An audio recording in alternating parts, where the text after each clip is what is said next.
Welcome to the Inside the Hem Sewing Skills Series. This is something that I have wanted to provide for you guys for so long, and I'm finally able to bring it to everyone. So I have sat down and thought of the most quintessential, the most necessary skills that one needs in order to sew garments.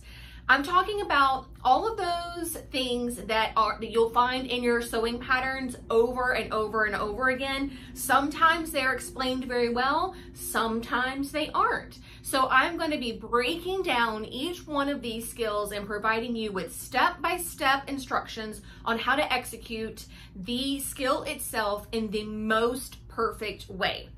And no skill can be executed well without the perfect tool. So I'm happy to announce that Clover will be sponsoring this entire series. If you don't know of Clover, they sell quilting supplies and a variety of sewing notions. They're the ones in the green and yellow packaging. I'm sure you've seen it before. They sent me a bunch of tools to be able to show you guys how to perform some of the skills that we are going to cover in this series. In addition to what they sent me, they also sent extras for one of you. That's right. I've got doubles of all the tools and all the notions that I'm going to be covering or using in this series. And at the end of it all, I'm going to package them all up and I'm going to send them off to one of you. In order to enter the giveaway, all you need to do is leave a comment on this video or any of the videos in the series. The more videos you leave comments on, the more times you'll be entered to win. But leaving multiple comments in one video doesn't count. One comment per video gets you one entry for up to 8 entries. Got it? Okay, so when we talk about straps and sashes and ties and things like that, this is what you are going to see in your design. You're either going to see something along the lines of like a fabric-y belt. You'll see maybe like little ties like this here on this pattern, or obviously spaghetti straps or any kind of shoulder strap would be another example. And the pattern I'm working on today features a strap detail in the back. There's actually two. There's a tie here, and then we also have this crisscross back strap, and that's what I'm going to be working on. When you get to the pattern piece, it's not much. This is what you got.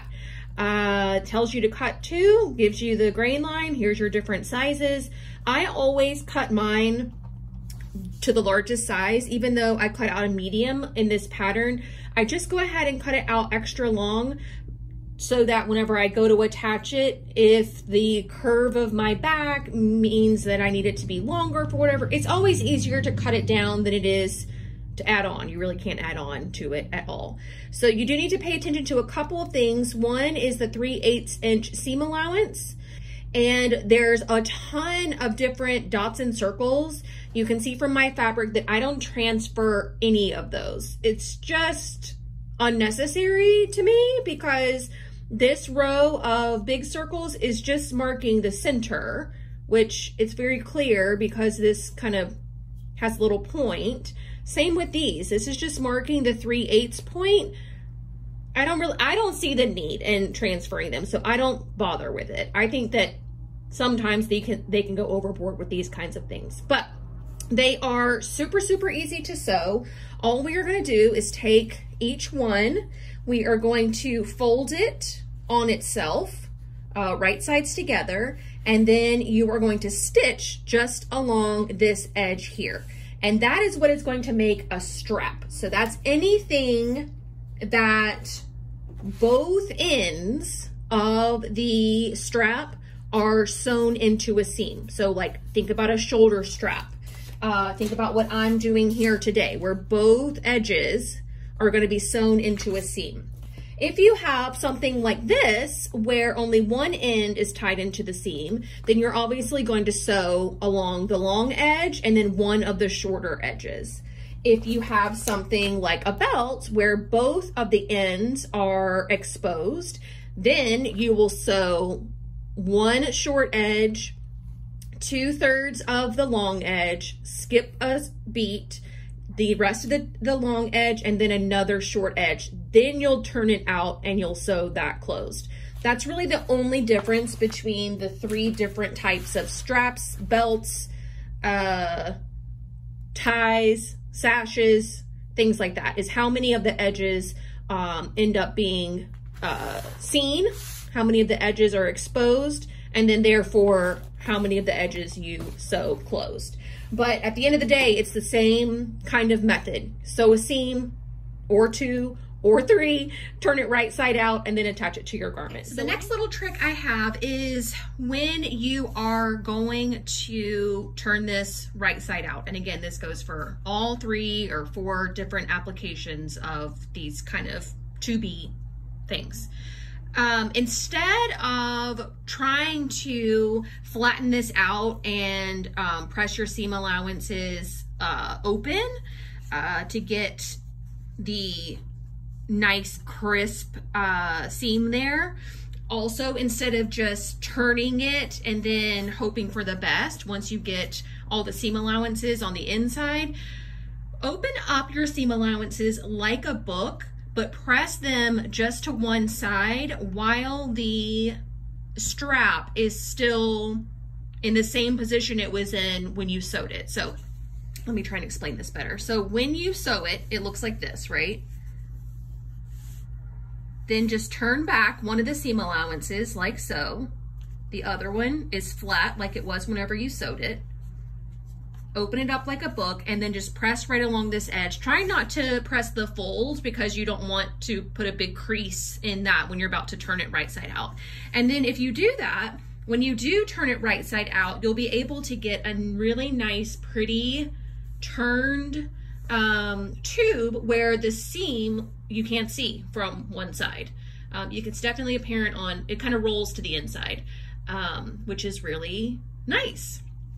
And when you're ready to turn them right side out, I've got the Clover Easy Loop Turner. Comes 2 sizes in one package, but it's really simple to use. All you do is take the pointed end of the loop turner.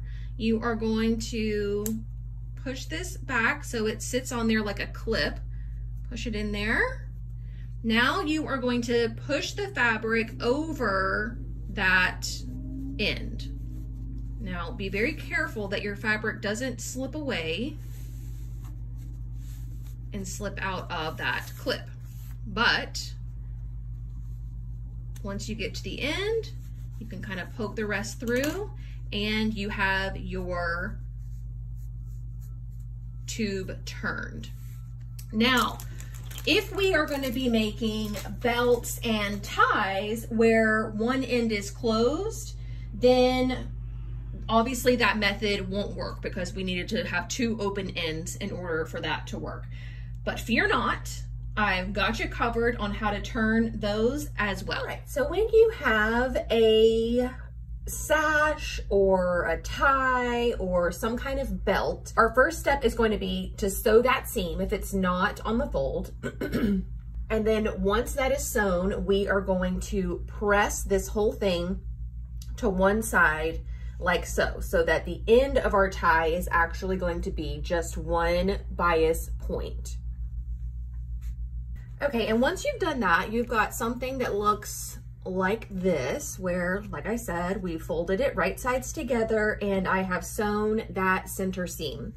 Our next step is going to be to sew down this angle and all along the straight edge, but you're gonna leave like 3 or 4 inches open so that we can turn this.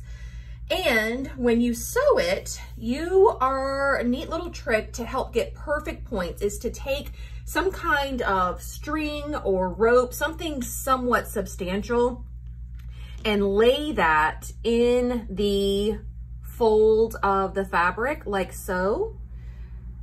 And you're gonna sew across that, and that's gonna give us a little bit of something to pull on whenever we go to turn this right side out. So hold the string in place in the fold like so.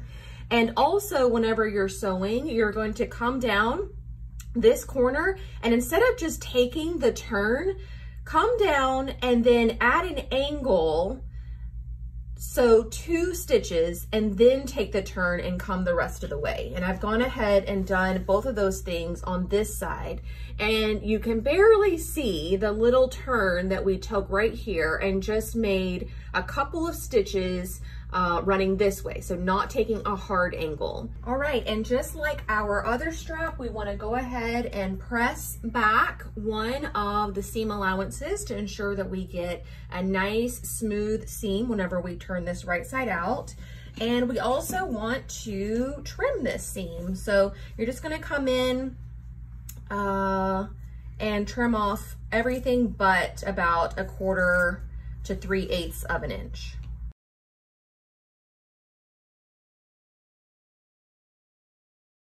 And then when you get to the corner, you can go ahead and chop all of that off, and then grab your scissors. And since we have the 2 stitches that are kind of at an angle, we can just follow along that line and trim that down as well.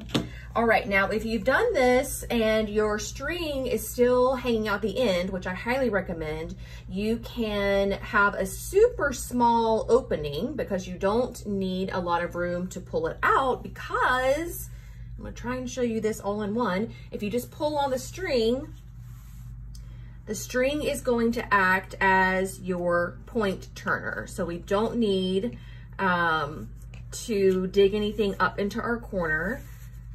Just keep pulling on the string, and eventually your point will come out the other end, like so. Magic. And you can see here, I've really only got, I don't know, an inch and a half of an opening that we will now have to hand sew closed. You guys know I don't like hand sewing, so. All right, and then for the other corner, you just use your fingers, rub them together, and it will form that point. Nice and smooth. Okay, and then for this, obviously we need to get rid of that. So we can just trim very close to the seam, but not all the way through. And then take some like pliers or some other kind of tool that you have and just work out those threads that are left behind. All right, and once you're done with that, here is what your corner of your tie or belt ends up looking like. So you want to give this one final press, making sure the seam is all along one side. That pressing that we did with the seam allowance should help all of this lay to one side really beautifully. And then you'll grab some needle and thread and just whip stitch this very small opening close. It shouldn't take you more than one commercial break. Another way to close up your hole, and if your pattern calls for it, or if the design of your dress calls for it, or your whatever it is you're making, you could also top stitch all the way around your belts at like 1/8 or 1/4 of an inch, and that will also catch your opening and help and will essentially close that, so you don't have to do any hand stitching at all if you don't want to. But that really does add a very sporty vibe to your look, so just, you know, make sure that that goes with the final result that you're looking for. So easy and so beautiful. I'm gonna be keeping a running list in the description box of all of the notions and tools that I'm using throughout the series, so that if you guys want to grab any of them, you can easily click through and get what you need. So that is going to do it for today's video. I will be back every single Thursday with a tutorial on a different skill. Thank you so much for watching. Don't forget to enter the giveaway, and I'll see you all very soon. Bye.